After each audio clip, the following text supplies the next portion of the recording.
नमस्कार दोस्तों, एक बार फिर से आपका स्वागत है वेदा क्लासेस में। आज हम जानेंगे संज्ञा किसे कहते हैं और संज्ञा के कितने भेद होते हैं। आज के हमारे इस टॉपिक में आपके सारे ही डाउट क्लियर हो जाएंगे। तो चलते हैं अपने टॉपिक की तरफ। संज्ञा किसे कहते हैं? किसी व्यक्ति, वस्तु, जाति, स्थान को संज्ञा कहते हैं। उनके नाम को संज्ञा कहते हैं। जैसे पशु, पशु क्या है? जाति है। सुंदरता, सुंदरता क्या है? एक गुण है। व्यथा, व्यथा क्या होता है? एक भाव होता है। मोहन, जो ये नाम है ये किसी व्यक्ति का नाम है। दिल्ली क्या है? स्थान है। मारना क्या है? क्रिया है, मतलब कोई काम करना है। ये तो थी संज्ञा की परिभाषा। अब संज्ञा कितने प्रकार के होते हैं? तो मुख्य रूप से संज्ञा के 3 भेद होते हैं, पर कुछ विद्वान इसके 2 भेद और मानते हैं। इस तरह इनके 5 भेद होते हैं। संज्ञा के 5 प्रकार हैं। जो पहला है व्यक्तिवाचक संज्ञा, दूसरा है जातिवाचक संज्ञा, तीसरा है भाववाचक संज्ञा, चौथा है समूहवाचक संज्ञा, पांचवा है द्रव्यवाचक संज्ञा। जो व्यक्तिवाचक संज्ञा है हमारा, उसे हम इंग्लिश में प्रॉपर नाउन भी कहते हैं। अब इसकी जो परिभाषा है, जिन शब्दों से विशेष व्यक्ति, वस्तु या स्थान के नाम का बोध होता है उसे हम व्यक्तिवाचक संज्ञा कहते हैं। जिसमें भी आपको विशेष चीजों के बारे में पता चलता है, जैसे कोई विशेष स्थान हो गया, विशेष वस्तु होगी, कोई विशेष व्यक्ति हो गया, इनके बारे में जब हम बात करते हैं उसे हम कहते हैं व्यक्तिवाचक संज्ञा। जैसे धर्मेश है, धर्मेश किसी विशेष व्यक्ति की बात हो रही होगी। जैसे गंगा है, गंगा क्या है? विशेष है खुद में। अगर उसकी जगह मैं नदियां बोल दूं तो नदियों से आपके दिमाग में बहुत सी नदियां आ जाएंगी। धर्मेश, सुरेश, गीता, रामायण, कार, घर, गुजरात, मुंबई, दिल्ली, उत्तर, पश्चिम आदि जो है ये व्यक्तिवाचक संज्ञा में आते हैं। आइए इनको समझते हैं कुछ एग्जाम्पल से। जैसे मोहन नाच रहा है। अब इसमें मोहन क्या है? व्यक्तिवाचक है, क्योंकि इसमें किसी विशेष व्यक्ति की बात हो रही है, किसी पर्सन का इसमें नेम आ रहा है। सेकंड है हमारा लाल बहादुर शास्त्री, ईमानदार प्रधानमंत्री थे। इसमें लाल बहादुर शास्त्री जी क्या है? किसी विशेष व्यक्ति की ही बात कर रहे हैं, इसलिए यह व्यक्तिवाचक होगा। कालिदास महान कवि थे, इसमें कालिदास जी व्यक्तिवाचक होंगे। जयपुर एक खूबसूरत जगह, जयपुर क्या है? एक स्थान है, जगह है, तो जयपुर हमारा विशेष है, इसलिए यह व्यक्तिवाचक होगा। पंजाब 5 नदियों का प्रदेश है, पंजाब जो है वो 5 नदियों का प्रदेश है, पंजाब क्या होगा? हमारा व्यक्तिवाचक होगा। राजस्थान में पानी की कमी नहीं है, तो राजस्थान क्या होगा? हमारा व्यक्तिवाचक होगा। अब जातिवाचक संज्ञा क्या होती है? जातिवाचक संज्ञा को इंग्लिश में हम कॉमन नाउन भी कहते हैं। जिन शब्दों से एक जाति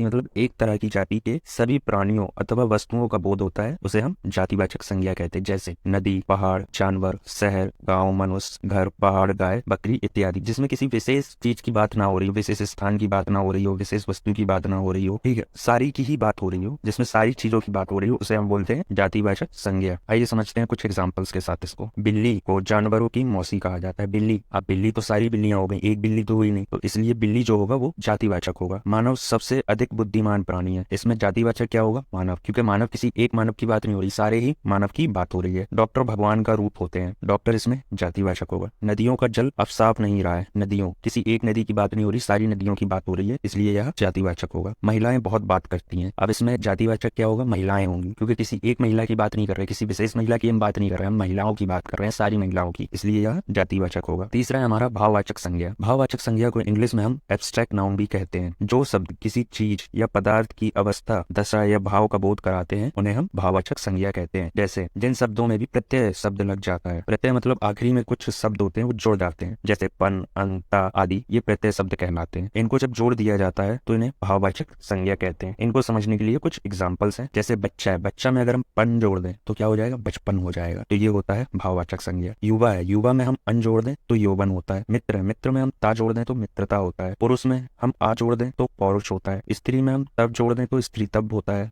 मम में हम तब जोड़ दें तो ममतब्य होता है। अहम में हम कार जोड़ दें तो अहंकार होता है। सर्व में हम स्वर जोड़ दें तो सर्वस्व होता है। सुंदर में हम ता जोड़ दें तो सुंदरता होता है। अच्छा में हम आई जोड़ दें तो अच्छा ही होता है। अब समूहवाचक संज्ञा क्या होता है? इसे इंग्लिश में कलेक्टिव नाउन भी कहा जाता है।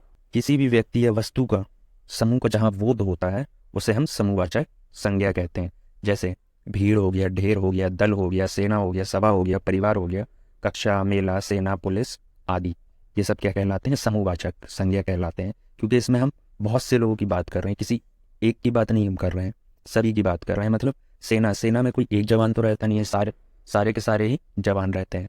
सभा, सभा किसी एक इंसान की तो होती नहीं है। परिवार, परिवार में कोई एक सदस्य तो रहता नहीं है। कक्षा, कक्षा में कोई एक बच्चा तो रहता नहीं है। आइए इसको समझते हैं कुछ एग्जाम्पल्स के साथ। भीड़ ने 10 लोगों को कुचल दिया। अब यहाँ पे समूहवाचक संज्ञा क्या होगी? तो यहाँ पे समूहवाचक संज्ञा होगी भीड़। कल संसद में बहुत बहस होगी, यहाँ पे समूहवाचक संज्ञा क्या होगी? संसद होगी। तीसरा, आज गांव में सभा, यहाँ पे क्या होगी? समूहवाचक संज्ञा होगी। हम सभी मेला घूमने गए थे, यहाँ मेला क्या होगा? समूहवाचक होगा। भारतीय सेना विश्व की सबसे ताकतवर सेना, यहाँ सेना क्या होगा? समूहवाचक संज्ञा होगा। और पांचवा जो हमारा टॉपिक है वो है द्रव्यवाचक संज्ञा। इसको हम इंग्लिश में मटेरियल नाउन भी कहते हैं। अब द्रव्यवाचक संज्ञा में क्या क्या चीज़ें आती हैं, जैसे देखिए ठोस, तरल, पदार्थ, धातु, ये सारी चीज़ें किस में आती हैं, द्रव्यवाचक में आती है। जैसे सोना, चांदी, लोहा आदि शब्द अलग अलग धातु को दर्शाते हैं। ये जो शब्द होते हैं ये अलग अलग धातु के बारे में हमको बताते हैं, उसे हम बोलते हैं द्रव्यवाचक संज्ञा। जैसे पानी हो गया, दूध हो गया, ऑक्सीजन हो गया, हाइड्रोजन हो गया, नाइट्रोजन हो गया इत्यादि, ये सब आते हैं द्रव्यवाचक संज्ञा में। जिसमें भी केमिकल फॉर्म में हो या लिक्विड फॉर्म में हो, जिसमें बात हो रही हो, वो सारे द्रव्यवाचक संज्ञा कहलाते हैं। आइए समझते हैं इनको एग्जाम्पल से। महेश को पानी पीना है, यहाँ पे द्रव्यवाचक क्या होगा, पानी होगा। गाय का दूध मीठा होता है, यहाँ पे द्रव्यवाचक क्या होगा, दूध। ऑक्सीजन जीवन के लिए जरूरी है, यहाँ पे द्रव्यवाचक क्या होगा, ऑक्सीजन। लोहे में जंग लग गई है, यहाँ पे द्रव्यवाचक क्या होगा, लोहा। आई होप कि आपको सारी संज्ञा के बेस समझ में आ गए हों। चलिए थोड़ा रिवीजन करते हैं। विकास फुटबॉल खेलता है, अब यहाँ पे विकास नाम का एक लड़का है, वो फुटबॉल खेलता है, तो यहाँ पे विकास क्या होगा, व्यक्तिवाचक होगा, जातिवाचक होगा, समूहवाचक होगा, द्रव्यवाचक होगा या भाववाचक होगा। तो यहाँ पे विकास है, किसी विशेष इंसान की बात हो रही है, तो वह होगा व्यक्तिवाचक संज्ञा। बच्चे खिलौने से खेल रहे हैं, इसमें खिलौने क्या होगा, खिलौना कोई एक खिलौना तो नहीं है, इसमें खिलौनों की बात हुई है, तो यह जातिवाचक संज्ञा होगा। राम में अहंकार है तो मैंने आपको बताया था प्रत्यय शब्द। अगर आप प्रत्यय शब्द पे एक और वीडियो चाहते हैं तो आप मेरे चैनल को सब्सक्राइब कीजिए, और अगर आप कहेंगे तो इसके ऊपर एक वीडियो और बना दिया जाएगा प्रत्यय के ऊपर। तो यहाँ पे अहंकार शब्द है, ये किस में आता है, ये भाव में आता है, भाववाचक संज्ञा में आता है। आजकल सोना बहुत महंगा हो गया है, अब यहाँ पे सोने की बात हो रही थी, ये किस में आएगा, यह आएगा द्रव्यवाचक संज्ञा में। और भी इंटरेस्टिंग वीडियो के लिए हमारे चैनल को सब्सक्राइब करें।